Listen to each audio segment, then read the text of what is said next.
It's a stab in the back. The humiliation is on the countries that don't respect the word they've given. There have been lies. There has been duplicity. And maybe we were not friends. Nearly a week's worth of organic, free-range Gallic fury over our $90 billion sub-snub. AUKUS. Scott Morrison's stubbornly sticking to his guns. This was Australia acting in our national interests. That is our job, to keep Australians safe. But if the plan was to weather the storm of sassy soundbites, it might be time for a plan B.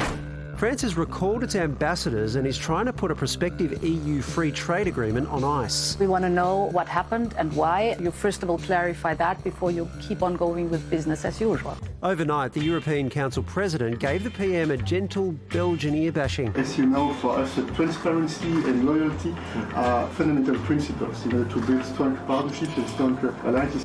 Now that's AUKUS. The Trade Minister's banking on the healing properties of the almighty dollar. For the French, who export $6.17 billion while we send $1.37 billion the other way, a comprehensive FTA is very much in their interest. But it's clearly about much more than mere moolah. There has been a major break of trust. On the 15th of September, we had discussions until the very last moment and we never heard. What does it mean to be allies if you hide one from the other such important things? Gérard Araud is a former French ambassador to the US and he joins us now from Paris. Ambassador, I think everyone understands that $90 billion is obviously a huge deal to be pulling out of. But can you take us through why Australia pulling out of this sub-contract is upsetting France so very much? So first, I have to insist on the fact that on this fairy tale figure of $90 billion, actually only 10 or to 15% was going to the French. Because most of the money was for the American weapon system, which has been chosen by the Australian, and for the Australian industry.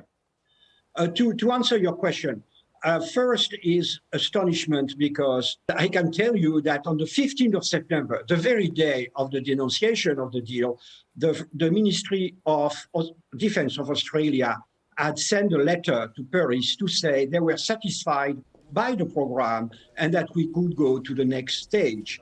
And on the top of the contract, for us, it's more a political issue. We had developed a strategic partnership with Australia. Our navies were training together and everything was thrown away overnight without a warning, without a conversation. It was brutal, unelegant. Frankly, I have never seen anything like this. OK, so there are a couple of threads there I'd like to pick up. The first is the decision itself to get rid of this contract with the French submarines and sign a new deal with the Americans and the Brits. Given that so much has changed politically in the Indo-Pacific, especially China's behaviour, particularly towards Australia, is it fair that Australia would change course on this and decide that it needs to update or choose a different set of submarines? Well, first, as you know, we could have provided nuclear-powered submarines. If the program was of diesel-powered submarines, it was because it was a specific demand, Australian demand. You know, you can change your policy, but I think a minimum of courtesy or respect with a partner which has been a good partner, I think it's necessary. You can slap in the face a country the way Prime Minister Morrison has done. OK, so it's really to do with how Australia did this. The Australian government's argument is that this was a national security decision, that was something that came out of national security meetings. They are, by their nature, confidential, and so Australia simply can't go around talking to other countries about those decisions well ahead of them being made. Is that a fair point to make? We are not other countries. We were a major part of the deal. There was a deal, there was a program, there was strategic partnership, which shows that actually the Australians were trusting the French.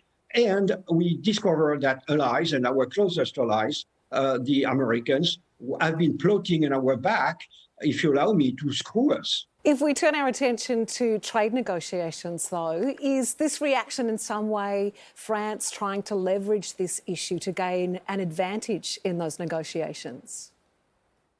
No, I think it's not a question of leverage. Really, frankly, the negotiations are quite technical. I think that for the moment, the French reaction is really political. I think you really underestimate in really looking at your questions how outraged the French public opinion. Gerard, there's obviously no going back on this decision, it seems, but if you were advising the Aussie government, what would you do to repair relations with France? Well, I think maybe they should wait for some time that the dust settles. What is striking for us is when the previous prime minister signed the contract with the French, the main word on the Australian side was sovereignty. And what we see is that actually the New Deal, which is announced, is the opposite. It's putting Australia totally in the dependence of the United States. So I think it's also to the Australian citizens, but also to the Australian industry, because the French submarines would have been built in Australia, which won't be the case with the American ones. You need an Australian national debate about the substance of the agreement. Ambassador, we will have to leave you there. Thank you so much for your time this evening. Thank you. Bye-bye. Thank you. From expert opinions to in-depth analysis and reporting, the Project YouTube brings you the biggest stories from Australia and around the globe. Hit the subscribe button now for news delivered straight to your feed.